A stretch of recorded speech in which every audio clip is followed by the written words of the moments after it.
ಹರೇ ಕೃಷ್ಣ.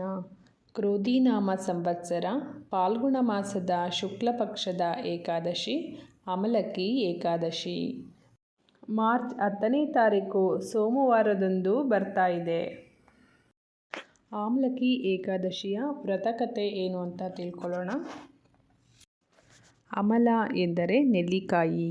ಈ ಏಕಾದಶಿ ವ್ರತ ಮಾಡಿ ಉಪವಾಸ ಮಾಡಿ ಆ ದಿನ ನೀವು ನೆಲ್ಲಿ ಗಿಡದ ಹತ್ತಿರ ಜಾಗರಣೆ ಮಾಡಿದರೆ 1000 ಹಸುಗಳ ದಾನ ಮಾಡಿದ ಪುಣ್ಯ ಲಭ್ಯವಾಗುತ್ತದೆ.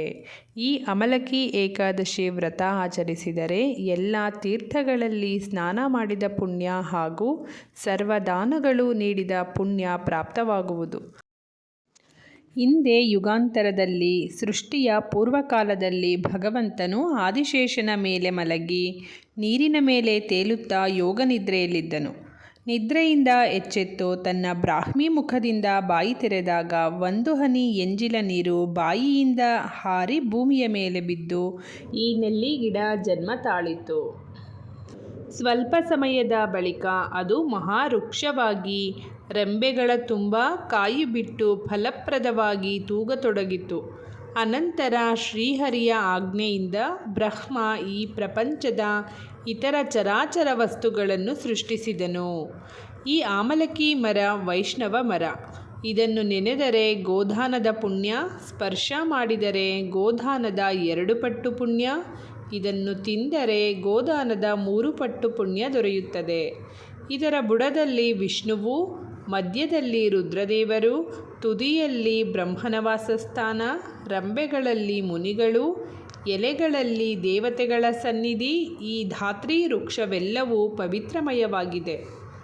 ದೇವತೆಗಳು ಈ ವೃಕ್ಷವನ್ನು ನಾನಾ ವಿಧದಲ್ಲಿ ಪೂಜಿಸಿ ವಿಷ್ಣುವನ್ನು ಪಠಿಸಿದರು. ಇದರಿಂದ ಸುಪ್ರೀತರಾದ ಶ್ರೀಹರಿಯು ಮುನಿಗಳಿಗೆ ಯಾವ ವರ ಬೇಕೆಂದು ಕೇಳಿದರು.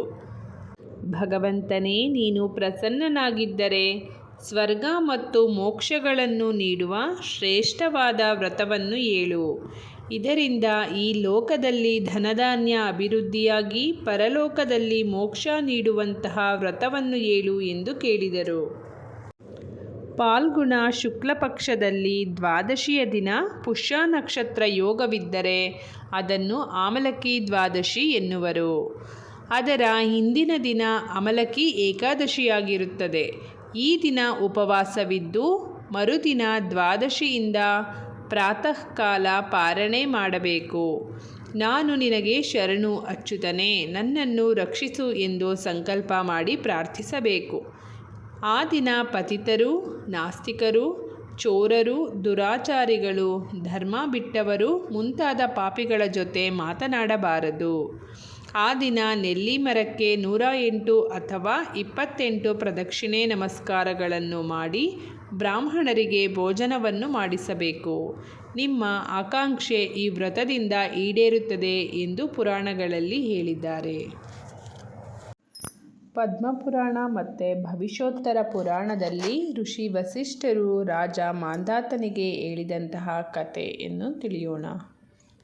ಒಂದು ದಿನ ರಾಜ ಮಾಂಧಾತನು ಬುದ್ಧಿವಂತ ಋಷಿ ವಸಿಷ್ಠರನ್ನು ಕೇಳಿದನು. ಪೂಜ್ಯ ಋಷಿಗಳೇ, ದಯವಿಟ್ಟು ಪವಿತ್ರ ಆಮಲಕಿ ಏಕಾದಶಿ ಉಪವಾಸದ ಮಹತ್ವದ ಬಗ್ಗೆ ಹೇಳಿ ಎಂದು. ವಸಿಷ್ಠ ಋಷಿಗಳು ಇದಕ್ಕೆ ಉತ್ತರಿಸುತ್ತಾ, ಪ್ರಿಯ ರಾಜ, ಅತ್ಯಂತ ಮಂಗಳಕರವಾದ ಆಮಲಕಿ ಏಕಾದಶಿ ಉಪವಾಸದ ಕಥೆಯನ್ನು ನಾನು ನಿನಗೆ ಹೇಳುತ್ತೇನೆ. ಒಂದು ಕಾಲದಲ್ಲಿ ವೈದೇಹ ಎಂಬ ಸಮೃದ್ಧ ಪಟ್ಟಣವಿತ್ತು. ಅಲ್ಲಿ ಬ್ರಾಹ್ಮಣರು, ಕ್ಷತ್ರಿಯರು, ವೈಶ್ಯರು ಮತ್ತು ಶೂದ್ರರು ಎಲ್ಲ ಜಾತಿಯ ಜನರು ಸಂತೋಷದಿಂದ ಒಟ್ಟಿಗೆ ವಾಸಿಸುತ್ತಿದ್ದರು. ಆ ಊರಿನಲ್ಲಿ ಎಲ್ಲರೂ ಧಾರ್ಮಿಕರಾಗಿದ್ದರು ಮತ್ತು ವಿಷ್ಣುವನ್ನು ಪೂಜಿಸುತ್ತಿದ್ದರು. ಅವರೆಲ್ಲರೂ ಏಕಾದಶಿ ದಿನಗಳಲ್ಲಿ ಉಪವಾಸವನ್ನು ಆಚರಿಸುತ್ತಿದ್ದರು. ಈ ಪಟ್ಟಣದ ರಾಜ ಚಂದ್ರವಂಶಿ. ಅವನು ಬಹಳ ಜ್ಞಾನವುಳ್ಳವನೂ ಧರ್ಮನಿಷ್ಠನೂ ಆಗಿದ್ದನು. ಆ ಪಟ್ಟಣದಲ್ಲಿ ಯಾರೂ ಬಡವರಾಗಲಿ ಜಿಪುಣರಾಗಲಿ ಇರಲಿಲ್ಲ. ಫಾಲ್ಗುಣ ಮಾಸದ ಅಮಲಕಿ ಏಕಾದಶಿಯ ಶುಭ ದಿನದಂದು ರಾಜ ಮತ್ತು ಪಟ್ಟಣದ ಎಲ್ಲ ಜನರು ದೇವಸ್ಥಾನಕ್ಕೆ ಹೋದರು. ಅಲ್ಲಿ ಅವರು ಪವಿತ್ರವಾದ ನೆಲ್ಲಿಕಾಯಿ ಮರವನ್ನು ಧೂಪ, ದೀಪಗಳು, ನೈವೇದ್ಯ ಮತ್ತು ರತ್ನಗಳನ್ನು ಅರ್ಪಿಸುವ ಮೂಲಕ ಪೂಜಿಸಿದರು. ಅವರು ರಾತ್ರಿಯಿಡೀ ಎಚ್ಚರವಾಗಿ ವಿಷ್ಣುವಿನ ನಾಮಗಳನ್ನು ಜಪಿಸಿದರು. ಆ ರಾತ್ರಿ ಒಬ್ಬ ಪಾಪಿ ಮನುಷ್ಯನು ದೇವಸ್ಥಾನಕ್ಕೆ ಬಂದನು. ಅವನಿಗೆ ತುಂಬ ಹಸಿವು ಮತ್ತು ಬಾಯಾರಿಕೆಯಾಯಿತು. ಅವನು ಒಂದು ಮೂಲೆಯಲ್ಲಿ ಕುಳಿತು ಆಮಲಕಿ ಏಕಾದಶಿಯ ಮಹತ್ವವನ್ನು ಹೇಳುವುದನ್ನು ಕೇಳುತ್ತಿದ್ದನು. ತಪ್ಪು ಮಾಡಿದವನಾಗಿದ್ದರೂ ಅವನೂ ಕೂಡ ರಾತ್ರಿಯಿಡೀ ಎಚ್ಚರವಾಗಿದ್ದನು. ಮರುದಿನ ಬೆಳಗ್ಗೆ ಅವನು ಇತರರೊಂದಿಗೆ ಹೊರಟು ಹೋದನು. ಕೆಲವು ದಿನಗಳ ನಂತರ ಆ ಪಾಪಿ ಮನುಷ್ಯನು ಸತ್ತನು.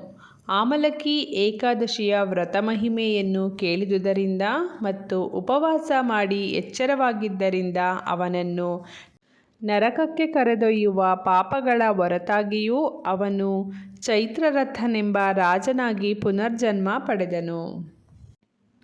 ರಾಜ ಚೈತ್ರರಥನು ದೊಡ್ಡವನಾದಾಗ ತನ್ನ ಜನರೊಂದಿಗೆ 10 ಹಳ್ಳಿಗಳನ್ನು ಆಳಿದನು.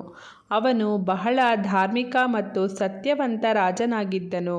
ಕಷ್ಟಪಟ್ಟು ಕೆಲಸ ಮಾಡುತ್ತಿದ್ದನು. ಚೈತ್ರರಥನು ವಿಷ್ಣುವಿನ ನಿಜವಾದ ಭಕ್ತನಾಗಿದ್ದನು. ಅವನು ಎಲ್ಲ ಜನರನ್ನು ಸಮಾನವಾಗಿ ನೋಡುತ್ತಿದ್ದನು ಮತ್ತು ದಾನ ನೀಡುವುದು ಅವನು ಯಾವಾಗಲೂ ಮಾಡುತ್ತಿದ್ದ ಕೆಲಸವಾಗಿತ್ತು. ಒಂದು ದಿನ ರಾಜ ಚೈತ್ರರಥನು ಪ್ರಾಣಿಗಳನ್ನು ಬೇಟೆಯಾಡಲು ಕಾಡಿಗೆ ಹೋದನು. ಕಾಡಿನಲ್ಲಿದ್ದಾಗ ಅವನು ದಾರಿ ತಪ್ಪಿ ಯಾವ ದಾರಿಗೆ ಹೋಗಬೇಕೆಂದು ತಿಳಿಯಲಿಲ್ಲ. ಹಿಂತಿರುಗಲು ದಾರಿ ಕಾಣದ ಕಾರಣ ಅವನು ಮರದ ಕೆಳಗೆ ಮಲಗಲು ನಿರ್ಧರಿಸಿದನು. ಸ್ವಲ್ಪ ಸಮಯದ ನಂತರ ಕೆಟ್ಟ ಜನರ ಗುಂಪೊಂದು ಕಾಡಿನಲ್ಲಿ ಆ ಸ್ಥಳಕ್ಕೆ ಬಂದಿತು. ಮರದ ಕೆಳಗೆ ಒಬ್ಬಂಟಿಯಾಗಿ ಮಲಗಿದ್ದ ರಾಜನನ್ನು ನೋಡಿ ಹಿಂದೆ ಚೈತ್ರರಥ ರಾಜನು ಕೆಟ್ಟ ಜನರ ಗುಂಪಿನಲ್ಲಿರುವವರನ್ನೆಲ್ಲ ಸಾಯಿಸಿ ಉಳಿದವರನ್ನು ದೇಶ ಬಿಟ್ಟು ಓಡಿಸಿದ್ದನು. ಈಗ ಅವರು ರಾಜನನ್ನು ನೋಡಿ ರಾಜನನ್ನು ಕೊಲ್ಲಲು ಇದು ಸರಿಯಾದ ಸಮಯ ಎಂದು ತಿಳಿದು ಚೈತ್ರರಥ ರಾಜನನ್ನು ಕೊಲ್ಲಲು ಮುಂದಾದರು. ಕೆಟ್ಟ ಜನರ ಆಯುಧಗಳು ಚೈತ್ರರಥನಿಗೆ ಏನೂ ಮಾಡಲಿಲ್ಲ. ಏಕಾದಶಿಯ ಅಭಿಮಾನಿ ದೇವತೆಯು ಈ ಕೆಟ್ಟ ಜನರನ್ನೆಲ್ಲ ಸಂಹಾರ ಮಾಡಿ ಅದೃಶ್ಯಳಾದಳು. ಚೈತ್ರರಥನು ನಿದ್ರೆಯಿಂದ ಎಚ್ಚರಗೊಂಡು ನೋಡಿದಾಗ ಎಲ್ಲ ಕೆಟ್ಟ ಜನರು ಸತ್ತು ಬಿದ್ದಿದ್ದರು. ನಾನು ಇವರನ್ನು ಸಾಯಿಸಲಿಲ್ಲ, ಯಾರು ಇವರನ್ನು ಸಾಯಿಸಿದರು ಎಂದು ಯೋಚಿಸುತ್ತಿದ್ದನು. ಕೇಶವನೇ ನಿನ್ನನ್ನು ರಕ್ಷಣೆ ಮಾಡಿದ್ದು, ಕೇಶವನಲ್ಲದೆ ಬೇರಾರು ನಿನ್ನನ್ನು ರಕ್ಷಿಸಿಯಾರು ಎಂದು ಅಶರೀರವಾಣಿ ನುಡಿಯಿತು. ಚೈತ್ರರಥನಿಗೆ ಭಗವಂತನ ಮೇಲಿನ ಭಕ್ತಿ ಇನ್ನೂ ಹೆಚ್ಚಾಯಿತು. ತನ್ನ ರಾಜ್ಯವನ್ನು ಸೇರಿಕೊಂಡು ಧರ್ಮದಿಂದ ರಾಜ್ಯಭಾರ ಮಾಡಿ ಕೊನೆಗೆ ವಿಷ್ಣುಲೋಕವನ್ನು ಸೇರಿದನು. ಚೈತ್ರರಥನು ಹಿಂದಿನ ಜನ್ಮದಲ್ಲಿ ಪರಮ ಪಾಪಿಯಾಗಿದ್ದರೂ ಏಕಾದಶಿ ವ್ರತ ಮಹಿಮೆಯನ್ನು ಕೇಳಿ ಮುಂದಿನ ಜನ್ಮದಲ್ಲಿ ಚೈತ್ರರಥನೆಂಬ ರಾಜನಾಗಿ ವಿಷ್ಣುವಿನ ಮಹಾಭಕ್ತನಾಗಿ ಪ್ರತಿ ಏಕಾದಶಿಯನ್ನು ಮಾಡುವಂತಹ ಒಳ್ಳೆಯ ಜನ್ಮವನ್ನು ಪಡೆದು ಧರ್ಮನಿಷ್ಠನಾಗಿ ರಾಜ್ಯಭಾರ ಮಾಡಿ ಕೊನೆಗೆ ವಿಷ್ಣುಲೋಕವನ್ನು ಸೇರಿದನು. ಇಂತಹ ಏಕಾದಶಿ ಮಾರ್ಚ್ 10 ಸೋಮವಾರದಂದು ಬರ್ತಾ ಇದೆ. ಇದರ ಇಂದಿನ ದಿನ 9 ಭಾನುವಾರ ದಶಮಿ ಆಚರಣೆ, 10 ಸೋಮವಾರ ಏಕಾದಶಿ ಆಚರಣೆ, 11 ಮಂಗಳವಾರ ದ್ವಾದಶಿ ಆಚರಣೆ ಮಾಡಬೇಕು. ಅಂದು ಬೆಳಗ್ಗೆ 6:40 ನಂತರ ಆಹಾರ ಸ್ವೀಕಾರ ಮಾಡಬೇಕು. ನಂತರ ಕೊನೆಗೆ ಈ ಏಕಾದಶಿ ವ್ರತವನ್ನು ಗೋವಿಂದರೂಪಿ ಭಗವಂತನಿಗೆ ಅರ್ಪಿಸಬೇಕು. ಧನ್ಯವಾದಗಳು.